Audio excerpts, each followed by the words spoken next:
नमस्कार दोस्तों PCS academy में मैं आप सभी लोगों का स्वागत करता हूं। और दोस्तों आज के डेट में हम लोग यूपी पीसीएस मेंस के आंसर राइटिंग की सीरीज़ चल रही थी और उसी सीरीज़ में आज हम लोग 116वां पार्ट देखेंगे। और यह जो सीरीज़ है दोस्तों, इसमें अभी तक 115 पार्ट हो चुके हैं। प्रत्येक पार्ट में हम लोग 2 प्रश्नों को देखते हैं। पहला आपका जीएस का क्वेश्चन होता है, दूसरा आपका करंट अफेयर का प्रश्न होता है। तो दोनों प्रश्नों को आप लोग अच्छे तरीके से लिखने का प्रयास करिएगा। देखिएगा, जो लोग भी यूपीपीसीएस मेंस 2020 की तैयारी कर रहे हैं, अच्छे से चीज़ों को समझिए दोस्तों कि अगर आप थोड़ा थोड़ा करके अगर लिखना स्टार्ट नहीं करते हैं, 2021 के लिए जो लोग भी तैयारी कर रहे हैं तो उनके लिए भी है कि आज से ही आप लोग एटलीस्ट आप इतना करिए कि 2 प्रश्न आप डेली लिखने का प्रयास करिए। अच्छे से चीज़ों को करने का प्रयास करिए, क्योंकि देखिए अभी समय है, सारी चीज़ें हैं। जो लोग भी सिलेक्शन लेना चाहते हैं, बाकी पीटी क्वालिफाई करना, मेंस क्वालिफाई करना, मेंस तभी क्वालिफाई होगा जब आप चीज़ों को लिखना स्टार्ट करेंगे। बिना लिखे आपका मेंस क्लियर नहीं होने वाला। तो इतना आप समझ लीजिए, भले ही पीटी आप क्लियर कर चुके हों, लेकिन उसके बाद में आपको मेंस के लिए लिखना पड़ेगा जाकर। और यही प्रक्रिया आपको एग्ज़ाम हॉल में मिलेगी जाकर, जहां पर आप मेंस देने जाएंगे, वो चाहे 2020 का मेंस हो या 21 का मेंस हो। तो अभी से आप लोग ठान लीजिए कि करना क्या है, और आज से ही एटलीस्ट इतना करिए, कम से कम 2 प्रश्न तो लिखते ही रहिए। इससे ज़्यादा भी लिख सकते हैं, जितनी ज़्यादा आपके अंदर क्षमता है उतने ज़्यादा से ज़्यादा प्रश्नों को आप लिखने का प्रयास करिए। देखिए, आज का जो प्रश्न है, प्रश्न पेपर सेकंड का प्रश्न है, प्रश्न संख्या 231 है और 125 शब्दों में इस प्रश्न को बहुत अच्छी तरीके से लिखना है। ध्यान रखिएगा, जितनी शब्द सीमा आपसे कही जा रही है उसी में आप लोगों को चीज़ों को बताना है। तो अब इस प्रश्न को लिखने से पहले वही सावधानियां कि जैसे जो ग्रामर की गलतियां हैं वो आपसे नहीं होनी चाहिए। जो इंट्रोडक्शन पार्ट है, बॉडी पार्ट है, कंक्लूजन पार्ट है, तो तीनों में एक एक कोटेशन, कविता, श्लोक, मूवी के गीत, बोल, इन सारी चीज़ों को ऐड करिए और अच्छे से चीज़ों को लिखने का प्रयास करिए।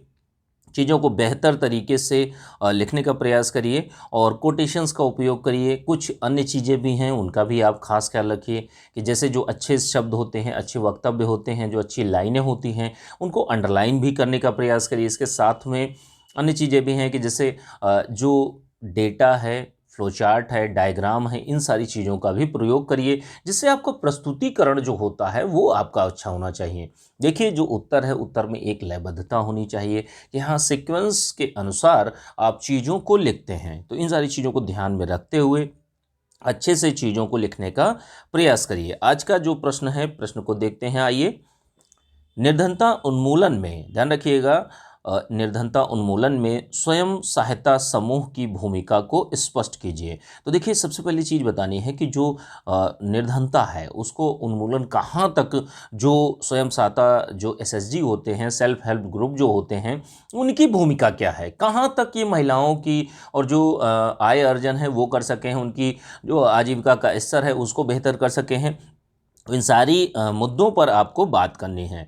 सबसे पहली चीज़ तो आपको ये समझनी है, 2-4 लाइनों में, 5 लाइनों में आपको ये बताना है कि आप स्वयं सहायता समूह क्या होते हैं, सेल्फ हेल्प ग्रुप क्या होते हैं। तो देखिए, सेल्फ हेल्प ग्रुप क्या होता है, एक जो जैसे कुछ व्यक्ति ऐसे होते हैं जो सामाजिक आर्थिक रूप से बहुत निर्धन होते हैं, उन्हीं का, जैसे मान लीजिए ग्रामीण क्षेत्रों में 10 महिलाओं का या 15 महिलाओं का एक ग्रुप बनाया जाता है, जिसमें लोन के माध्यम से कोई भी छोटा सा उद्योग या कारखाना या कोई भी ऐसी औद्योगिक गतिविधि को या लघु कुटीर उद्योग को बढ़ावा दिया जाता है। उसी के माध्यम से वो पशुपालन भी हो सकता है, कोई भी चीज़ हो सकती है, उसके माध्यम से सरकार लोन देती है, उसी को फिर अदायगी आपको सब मिलकर करते हैं। तो यह आपका, जैसे जो भी संस्थान है, व्यक्ति है, सामाजिक आर्थिक पृष्ठभूमि वाले निर्धन लोगों का एक लघु स्वैच्छिक संगठन होता है। ध्यान रखिएगा, स्वैच्छिक संगठन होता है, ये बनाना कोई ज़रूरी नहीं है। आप अपनी सुविधा अनुसार जितने लोगों को चाहें आप उसमें ऐड कर सकते हैं और एक छोटा सा ग्रुप बना सकते हैं। उसी को कहा जाता है सेल्फ हेल्प ग्रुप। सरकार जो इस ग्रुप में आप लोन के लिए अप्लाई करते हैं, लोन मिलता है, फिर उससे आप कोई ना कोई छोटा सा रोजगार या एक कुटीर उद्योग आप स्टार्ट करते हैं, छोटा सा उद्योग आप स्टार्ट करते हैं। अब देखिए इसमें क्या होता है, स्वयं सहायता समूह में कि एक पारस्परिक सहायता भी की जाती है। वहाँ पर जितने भी मेंबर होते हैं एक दूसरे की प्रत्यक्ष अप्रत्यक्ष रूप से सहायता ही करते हैं, क्योंकि एक सिंगल व्यक्ति इस तरीके से कार्य नहीं कर सकता। तो यहाँ पर सभी लोग आपसी जो पारस्परिक सहायता होती है वो करते हैं, और अपनी जो समस्याएं होती हैं, जैसे मान लीजिए 10 लोग हैं तो 10 लोगों की अलग अलग समस्याएं होंगी, ठीक है। तो अपनी अपनी समस्याओं को क्या करते हैं, वो साझा करते हैं, और उस समस्या का साझा समाधान के उद्देश्य से ही एक जगह एक ग्रुप के रूप में संगठित होते हैं। तो यह क्या है, यह आपका स्वयं सहायता समूह कहलाता है। अब देखिए निर्धनता उन्मूलन जो है उसमें इसकी भूमिका क्या होती है, तो इनको आपको थोड़ा सा बताना है कि जैसे निर्धनता उन्मूलन में स्वयं सहायता समूह जो सेल्फ हेल्प ग्रुप जो होते हैं तो उनकी क्या भूमिका होती है। तो सबसे पहली चीज़ यही होती है सॉरी, जो आपकी बचत की प्रवृत्ति है उसको बढ़ाना। कि जैसे निर्धनता उन्मूलन में स्वयं सहायता समूह क्या करते हैं, स्वयं सहायता समूह लोगों की, जो लोग हैं, जो महिलाएं हैं या पुरुष हैं, ठीक है, मोस्टली ये होता है महिलाओं के लिए ही है, तो यहाँ पर जो बचत की प्रवृत्ति है उसको बढ़ाना। सबसे पहला कार्य क्या है, बचत की प्रवृत्तियों को बढ़ाना, कि आप छोटा छोटा 100 200 रुपए इकट्ठा करके आप फिर जमा करते हैं। और दूसरी चीज क्या है, यह ऋण तक पहुंच, एक ऋण तक, जैसे जो लोन होता है, लोन की सामान्य लोगों तक पहुंच, जो जरूरतमंद लोगों को, जो महिलाएं हैं, जो व्यक्ति हैं, उनको सस्ती दरों पर पुनः ऋण प्रदान किया जाता है। और क्या है कि जैसे आप किसी बैंक में कोई भी लोन लेने जाइए, तो लोन लेने में एक पर्टिकुलर व्यक्ति जो होता है वो एक व्यक्ति ही उत्तरदायी होता है उस लोन के लिए, और वह कहीं ना कहीं अगर जैसे मान लीजिए उसके पास कोई जॉब नहीं है या आय अर्जन का एक निरंतर स्रोत नहीं है, तो ऐसी स्थितियों में क्या होगा, वह एक ऋण को अदा करने के लिए दूसरे ऋण को लेगा। तो इन चीज़ों को ठीक करने के लिए, यह ऋण चंगुल से बचाया जा सके, इसीलिए इस प्रकार का कंसेप्ट लाया गया है स्वयं सहायता समूह का। अगली चीज क्या है, अगली चीज है कि जैसे उद्यमिता को प्रोत्साहन देना, कि जैसे जो उद्यमों को, जैसे जो भी उद्यमिता है लोगों में, जो छोटे छोटे उद्यम जो होते हैं, ठीक है, तो उनको प्रोत्साहन देना कि भाई छोटे सा कोई एक आप जो नमकीन बनाने की फैक्ट्री होती है उसको स्टार्ट कर सकते हैं, उत्पादों का विकास कर सकते हैं, उनका विपणन कर सकते हैं, पैसा ले सकते हैं मशीन को लगाने के लिए, अन्य रिसोर्सेज को लेने के लिए। तो इसमें क्या होता है, इसमें आर्थिक सहयोग के माध्यम से निर्धनों के मध्य उद्यमिता को बढ़ावा दिया जाता है। अगली चीज क्या है कि यह जो सेल्फ हेल्प ग्रुप जो होते हैं विशेष रूप से महिलाओं की आय वृद्धि करना ही ये चीजें करते हैं, ठीक है, कि भाई और किया भी है, लगभग 40 मिलियन महिलाओं को इन्होंने लाभ पहुंचाया है। अब देखिए ग्रामीण महिलाओं में क्या है कि जैसे आय सृजन की क्षमता कम होती है तो उन्हीं की आय सृजन क्षमता को बढ़ाने का कार्य करता है ये।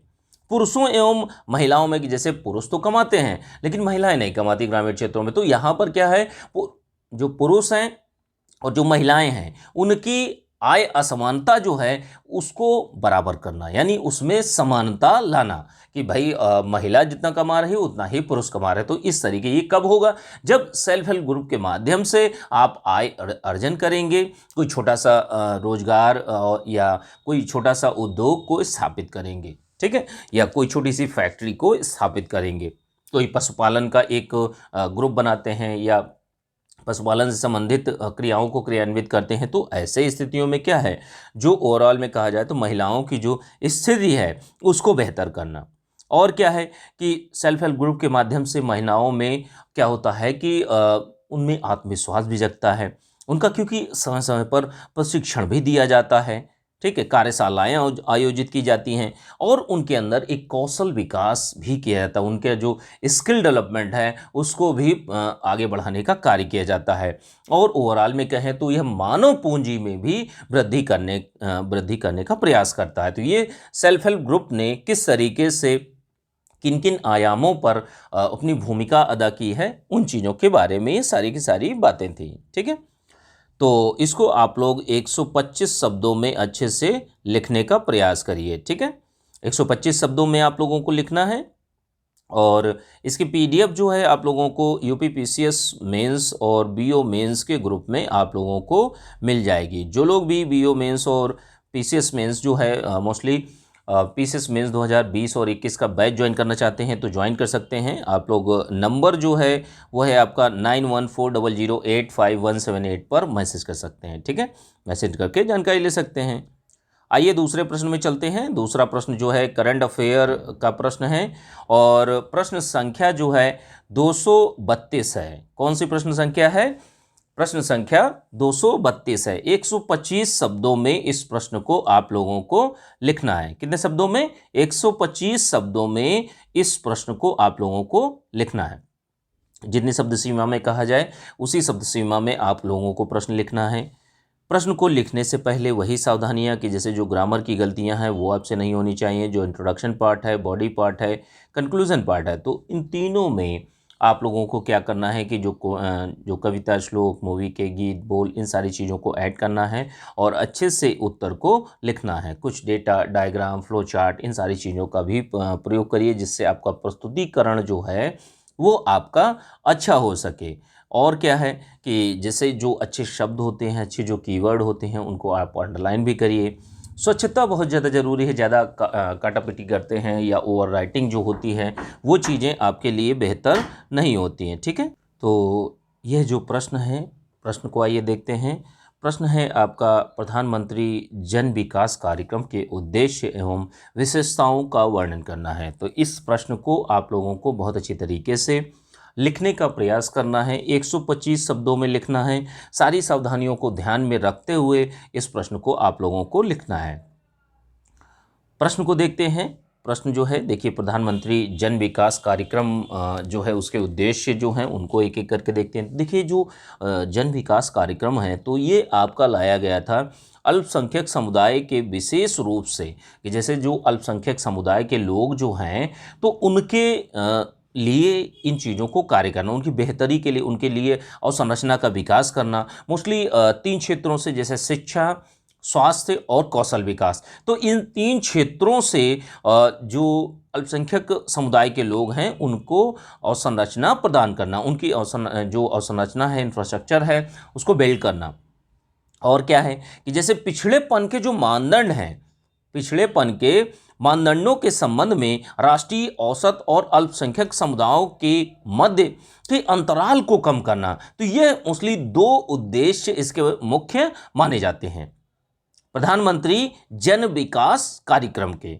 अब देखिए जैसे जो प्रधानमंत्री जन विकास कार्यक्रम है तो इसकी मुख्य मुख्य विशेषताओं को भी अब हम लोग देखते हैं कि जैसे देखिए जो यह कार्यक्रम था, एक कार्यक्रम था आपका अल्पसंख्यक मामलों के मंत्रालय द्वारा क्रियान्वित किया जा रहा है यह योजना, प्रधानमंत्री जन विकास कार्यक्रम।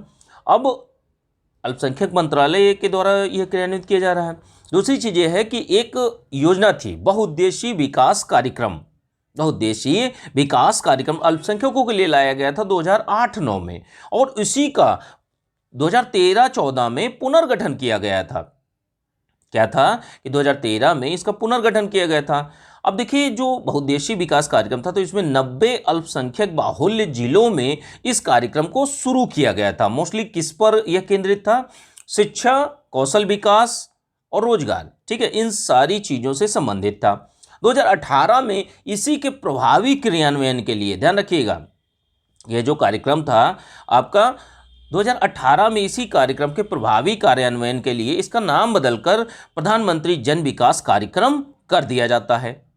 अब इसमें 80% संसाधन जो हैं, 80% संसाधनों का प्रयोग शिक्षा, स्वास्थ्य, कौशल विकास से संबंधित परियोजनाओं में किया जाएगा, उनके संरचना विकास में किया जाएगा, जो भी अल्पसंख्यक समुदाय से संबंधित हैं तो इन सारी चीज़ों को किया जाएगा। 33 से 40% राशि जो है इस योजना के माध्यम से जो भी राशि आवंटित की जाएगी तो उसमें क्या होगा कि जैसे 33 से 40% राशि जो है वो महिलाओं और बालिकाओं की सुविधाओं के निर्माण के लिए खर्च होगी, कि भाई महिलाओं और जो लड़कियां हैं उनकी सुविधाओं के लिए, उनकी शिक्षा के लिए, उनके स्वास्थ्य के लिए, उनके कौशल विकास के लिए जो चीज़ें हैं उनसे संबंधित चीज़ों पर खर्च किया जाएगा। और अंत में क्या है कि जैसे जो राज्य और केंद्रीय एजेंसियां हैं उन्हीं के माध्यम से जो प्रधानमंत्री जन विकास कार्यक्रम है उसको चलाया जा रहा है। तो इन सारी चीज़ों को ओवरऑल में आप लोग 125 शब्द सीमा में आप लोग अच्छे से लिखने का प्रयास करिए, अच्छे से चीज़ों को लिखने का प्रयास करिए, ठीक है। इसकी पीडीएफ आप लोगों को यूपीपीसीएस मेंस 2020 के ग्रुप में आप लोगों को मिल जाएगी, ठीक है। 2020 के पीसीएस मेंस के ग्रुप में मिल जाएगी, ठीक है। तो अच्छे से आप लोग चीज़ों को लिखते रहिए, ठीक है। चलिए ठीक है, थैंक यू देखने के लिए।